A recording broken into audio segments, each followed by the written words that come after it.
So I was going to just run a quick demo on this, and I couldn't find a power supply splitter, and so I hooked it into another power supply which apparently has a higher voltage than the power supply that I used while calibrating it. So this is the crackle intensity knob. You can hear it gets more intense if you turn it clockwise. But my design intent is to have the lowest setting of the crackle intensity knob, this is the crackle volume, to be more akin to like a LP record pop, so very, very light and atmospheric. And so I'm going to use this as an opportunity to show you how to open these. I use this tool.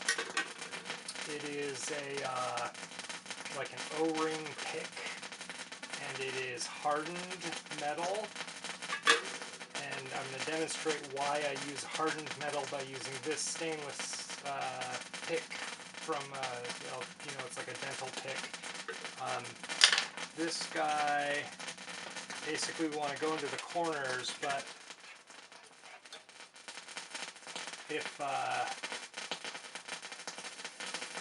it'll bend.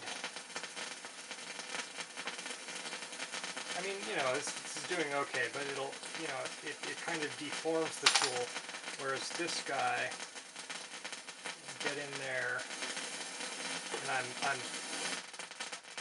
that's why the sound is going crazy, is because my hands are on the knobs back here. But we can, ta-da! So, with respect to setting the crackle intensity, you want a fine screwdriver and this set screw. Now, this trim pot is extremely sensitive. It's a 25 turn pot, and you don't have to turn it that much at all. So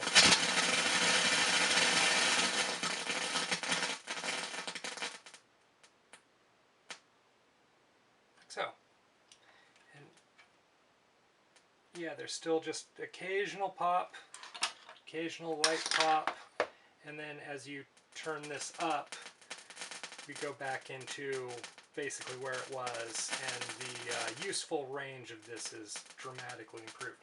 So, at any rate, I should grab hopefully having put this on and pulled it off a few times, you want to watch the edges here because they are